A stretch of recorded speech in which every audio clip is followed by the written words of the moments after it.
Welcome to my channel বন্ধুরা, আমি বাবাই। আর এই চ্যানেলে কিছু ইনসেন্ট ভিডিও দেখানো হয়। আজকে ইনসেন্ট টপিক হলো বদ্রীনাথ। আজকে তোমাদের এই ব্লগে পুরো বদ্রীনাথ দেখাবো। আর তার পাশেই কিন্তু আছে মানাগ্রাম, ইন্ডিয়ার লাস্ট গ্রাম, যেখানে আছে স্বর্গের সিঁড়ি, যেখান থেকে পাণ্ডবরা স্বর্গে গেছিলো। আর আছে ওখানে সরস্বতীর ধারা, যেখান থেকে মানে সরস্বতী নদী শুরু হয় ওই জায়গাটা।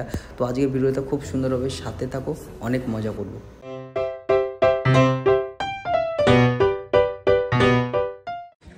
তো বন্ধুরা, আমরা এখন লাগেজ নিয়ে বেরিয়ে যাচ্ছি। এখন আমরা যাব প্রথমে বদ্রীনাথের দর্শন করতে, তারপরে যাব মানাগ্রাম, তারপরে ঋষিকেশ। তো চলো প্রথমে গিয়ে বিষ্ণু বাবার দর্শনটা করে নিই। তার আগে আমাদের বাইরের হোটেল দিয়ে ব্রেকফাস্টটা সেরে নিই, তারপরে ব্রেকফাস্ট করার পরে সব জায়গায় যাব দর্শন নিতে। তো বন্ধুরা, এখানে আলুর পরোটা আর চায়ের কাপ নিয়ে বসে পড়েছি ব্রেকফাস্ট করতে। তো এখন ব্রেকফাস্ট করে নিই, তারপরে যাবো এখন ডাইরেক্ট বদ্রীনাথে পুজো দিতে। সো আমরা গাড়িতে লাগেজ প্যাক করে একবারে বেরিয়ে যাই। ব্রেকফাস্ট করে গাড়িতে উঠে সুন্দর সাইট সিন দেখতে দেখতে সরস্বতী নদীর পাশ দিয়ে বদ্রীনাথ টেম্পলের উদ্দেশ্যে বিষ্ণু বাবার দর্শন। বন্ধুরা, 5 মিনিটের রাস্তা, আমরা হেঁটে এখন বদ্রীনাথের দিকে যাচ্ছি পুজো দিতে। ওখানে এখন রাস্তা চেঞ্জ করে দিয়েছে। আগে তো রোডের উপরে গাড়ি দাঁড়িয়ে যেত পুজো দেওয়ার জন্য, এখন একটু জোশীমাঠে প্রবলেমটার জন্য একটু পাল্টেছে রাস্তাটা, একটু হেঁটে যেতে হচ্ছে। গাড়ি ঢোকায়নি আর কি, ঢোকাতে পারতো, কিন্তু প্রবলেম হতো বেরোনোর জন্য, ছোটো রাস্তা, তাই একটু হেঁটে যাচ্ছি। তো বন্ধুরা, এরকম যাত্রা বাস দেখে টোকেন নিয়ে নিতে হবে তোমাদের কাউন্টার থেকে। আর প্রসাদ নিয়েছি 100 টাকা দিয়ে, তুলসী মালা দিয়ে, তারপরে মন্দিরের দিকে এগাতে হবে। সামনে এখন যে ব্রিজটা দেখতে হবে, ব্রিজটা কিন্তু পার করে যেতে হবে বদ্রীনাথ টেম্পলে। ওখানে দেখতে পাচ্ছ মন্দির দেখাচ্ছে তোমাদের। আর এই বদ্রীনাথের সামনে দিয়ে যে নদীটা বয়ে যাচ্ছে, এটাই কিন্তু সরস্বতী নদী। কতটা স্রোত তোমরা দেখতে পাচ্ছ। এখানে এখন কাজ হচ্ছে। এরকম দোকান আছে, এখান থেকে প্রসাদ নিয়ে নিতে পারবে, জুতো রেখে দিয়ে যেতে পারবে। বহুত বড় লম্বা কিন্তু লাইন দেখতে পাচ্ছ সামনে। ওইখানে যে ব্রিজটা এসেছি, ব্রিজটাই দেখা যাচ্ছে না, এত পেছনে আমরা চলে এসেছি। অনেক লম্বা লাইন, এত লম্বা লাইন দিয়ে এখন যাবো, তারপরে পুজো দেবো, তোমাদেরও দর্শন করাবো।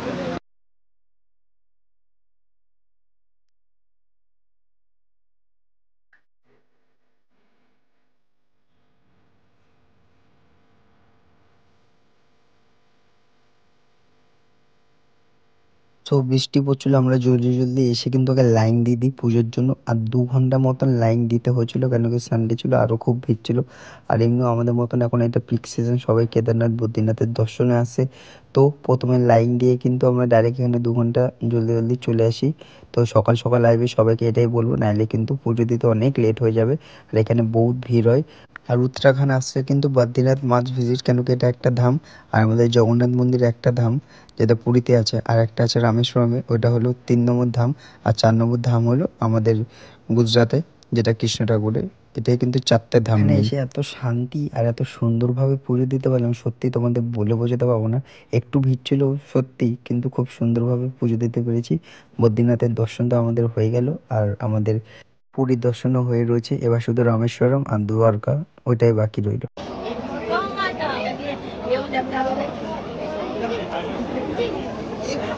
তো বন্ধুরা, এখন আমরা দর্শন করে বেরিয়ে গেছি, এখন গাড়ির দিকে যাচ্ছি। পুরো 1 ঘন্টা লাগলো, 1 ঘন্টা লাইন দেওয়ার পরে কিন্তু আমরা পুরো পুজো দিতে গেলাম। পুজো দিতে আর 1/2 ঘন্টা 1.5 ঘন্টা এখানে গেল। এবার আমরা চলে যাবো মানাগ্রাম। মানাগ্রামে গিয়ে তোমাদের বলবো সব কোথায় কোথায় যাবো, কোথায় কী কী ঘোরাবো, সব দেখাবো। তো ভগবানের দর্শন করে চলে আসলাম, খুবই সুন্দর দর্শন হয়েছে। সামনে তুমি ভিআইপি লাইন দিয়ে আলাদা করে ভগবানকে মানে পায়ে একদম সামনে ছিও করতে পারো। আমি নর্মাল লাইনই করো, কারণ কি একদম সামনেই থাকে, কোনো তফাৎ থাকে না। একটা ব্যারিকেড, ছোট্ট লোহার বাক্স, আর সামনে দিয়ে পুরো দর্শন করে পুরো এলসিডি লাগানো আছে, ভগবানের মূর্তি, ফটো সুন্দরভাবে সাজানো। আর খুব ভালো দর্শন হলো, সুন্দর। এবার আমরা মানাগ্রামের দিকে যাব, তো সাথে থাকো। তো বন্ধুরা, এখন পুজো দিয়ে আমরা গাড়ি করে বসে চলে এলাম, রওনা দিচ্ছি আর কি মানাগ্রামের দিকে। বদ্রীনাথ টেম্পলের থেকে কিন্তু মাত্র 1 কিলোমিটারের রাস্তা হলো মানাগ্রাম, একদম কাছেই। ইন্ডিয়ার লাস্ট গ্রাম মানাগাঁও। এতে এত প্রচলিত হয়ে গেছে, মানে এত লোকে জেনে গেছে, এত এখন টুরিস্ট আসে, এখন এটাকে লাস্ট গ্রাম থেকে প্রথম গাঁও বলা হয়, ফার্স্ট গ্রাম।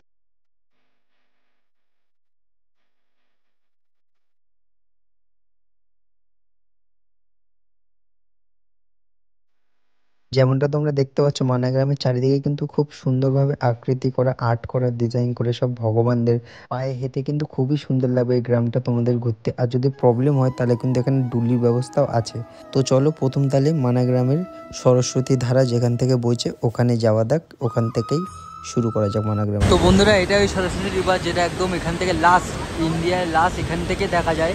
এরপরে এই নদীটা পুরো পাতাল লোকে চলে যায়, পুরো পাতালে চলে যায় এই রিভারটা। ইন্ডিয়ার এই মানাগ্রাম থেকে লাস্ট এই সরস্বতী রিভারটা দেখা যায় যেটা বইছে। এটাকেই বলে কিছু একটা ইনসেন্ট জিনিস। এখন যে গেটটা দেখতে পাচ্ছ তোমরা স্ক্রিনে, এটাই কিন্তু স্বর্গের সিঁড়ি। 5 পাণ্ডব কিন্তু এখান থেকে মহাভারতে যেটা পড়েছিল স্বর্গে গেছিল, এই গেট থেকেই কিন্তু গেছিল। এটাকে ওর জন্য মানাগ্রামের লাস্ট গ্রামের স্বর্গের সিঁড়ি বলে। এর উপরেই এই গেটটা তোমাদের দেখালাম, এখান থেকে কিন্তু বাসুধারা ওয়াটারফল যাওয়া যায়। 5 কিলোমিটার ট্রেক করে যেতে হবে, মানে হেঁটে আর কি যেতে হবে।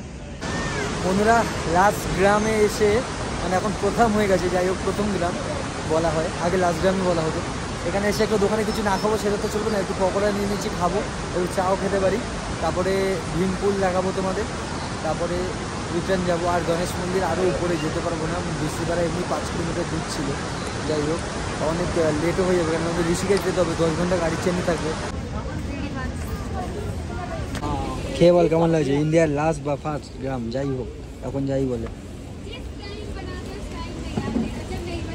ভালো ভালো ভালো লাগে। এটা হলো উত্তরাখণ্ডের পাহাড়ি ফুলের রস বুরাস, 10 টাকা করে। আগের দিন কেদারনাথ যাওয়ার সময় আমরা কমলা লেবুর খেয়েছিলাম, এটাও ছিল, খাইনি। তো আজকে খেয়ে দেখি, টেস্ট করে দেখি কেমন। খেয়ে বলতে কেমন? হ্যাঁ মিষ্টি তো ছিল, হেবি গেছে না? দেখি আমাকে দেখি একটু। হ্যাঁ গোলাপ জলের মতন পুরো মেশানো, গোলাপের পাপড়ির মতন একটা টেস্ট, ভালো লাগে। যখন কোনো রাস্তা পাচ্ছিল না 5 পাণ্ডব যার, এই যে দেখতে পাচ্ছ এখানে একটা বড় পাথর ভেঙে ফেলেছিল, রাস্তা করেছিল, এটা করেছিল ভীম। তো এটাই হলো এই যে পুল, পুরো এটাই হলো ভীম পুল, তাই নামে ইয়ে করে। আর তারই উপর দিয়ে সরস্বতী নদী যেটা বয়ে যাচ্ছে পাতাল লোকে। মানাগ্রামে সব থেকে ইন্টারেস্টিং আমার এই সরস্বতী নদীর ধারাই লেগেছিল। কিন্তু একটা জিনিস আমি অনেকক্ষণ ধরে দেখলাম আর বুঝলাম যে এখানে লোকেরা একটু হয়তো ভুল বলছে আর ইন্টারনেট একটু ভুল দেওয়া আছে। এই ক্ষেত্রে হলো পাতাল লোক দিয়ে বেরাচ্ছে সরস্বতী নদীটা, এটা পাতাল লোকে ঢুকে যাচ্ছে না, কেন কি পাতাল লোক থেকে জলটা বেরাচ্ছে এটা দেখা যাচ্ছে না, আর এই ধারাটা বাইরে আমরা দেখছি বইতে, তো এটা বেরাচ্ছে। তো বন্ধুরা মানাগ্রাম ঘুরে এখন আমরা চলে এসেছি, এখন আবার সেই 9 থেকে 10 ঘন্টা গাড়ি জার্নি। এখন আমরা এখান থেকে ঋষিকেশ চলে যাবো, মাঝখানে দাঁড়াবো লাঞ্চ ফাঞ্চ করতে, আর যদি কিছু হয় সেগুলো দেখাবো, আর সাইড সিন থাকলেও দেখাবো। এখন যাচ্ছে বাথরুমে রেনকোট পরে বৃষ্টির মধ্যে। আমরা দাঁড়িয়ে পড়েছি একটা ধাবাতে, এখন লাঞ্চ করব, অর্ডার করলাম আসুক। আজকে ওয়েদার খুব মানে রেনি, পুরো বৃষ্টি বৃষ্টি। আজকেও লাঞ্চে পনির, ডাল, রুটি, সবজি নিয়ে নিচ্ছি, ভেজ থালি। এখানে যা বৃষ্টি পড়ছে বন্ধুরা, মানে SMS আসছে শুধু ফোনে, যে SMS 24 ঘন্টা ধরে শুধু উত্তরাখণ্ড এখন এই সাইডে পুরো বৃষ্টি হবে। কালকে রাত থেকে শুরু হয়েছে, আগের দিন এসেছিলো, চারিদিকে মানে সারাক্ষণ বেরিয়েছে, এখন অবধি পুরো বৃষ্টি, শুধু বৃষ্টি। তো বৃষ্টি বলে জানি না কালকে রিভার রাফটিং করবো কি করে। রিভার রাফটিং আমরা করবো গাইস, আমরা করবো হচ্ছে কি বলে এটাকে, জলের ভেতর, আরে এটাকে কি বলে, আরে আমরা বলে ও হাসলো, রিভার রাফটিং নেই उसको बोलते हैं ना, बोले अभी बोलबो गाइस আমি ওটাকে বলে হচ্ছে अरे राफ्टिंग राफ्टिंग उसको रिवर राफ्टिंग नहीं बोलता है, शुद्ध राफ्टिंग बोलता है। क्या नो की কোন দেশে ছিলিস?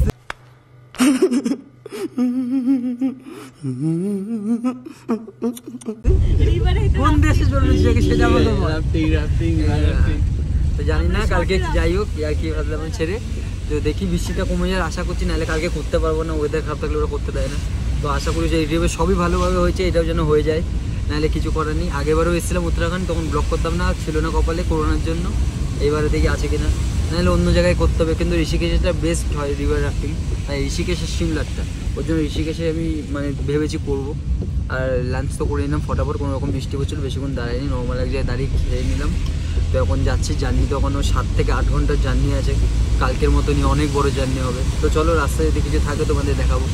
পাহাড়ের এখানে একটু ফ্রেশ হতে দাঁড়িয়েছিলাম, আর যেখানেই দাঁড়াই বলি তোমাদের, পাহাড়ে সব জায়গায় কিন্তু সিনারি দুর্দান্তই হয়, নেচার একটা আলাদাই লাগে পাহাড়ে। আর পেছনে এরকম টেন্ট করা দেখছো, এখানে কিন্তু পাহাড়ে ছোট্ট ছোট্ট এরকম টয়লেট সিস্টেম করা রয়েছে, এটা খুবই সুন্দর সিস্টেম লাগলো, তাই তোমাদের জানিয়ে দিলাম, শেয়ার করলাম তোমাদের সাথে ইনফরমেশনটা।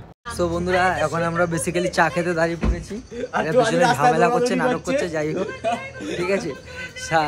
সামনে কান্নাপ্রায়াগ আছে, রুদ্রপ্রায়াগ আছে, ওই দুটো সানগামও আছে, সাগরের মিলন তোমাদের দেখাবো। এরা পিছনে ঝগড়া করছে, যাই হোক আমাকে ব্লগ করতে দিচ্ছে না, তো সাথে থাকো, এখনো স্ক্রিপ শেষ হয়নি।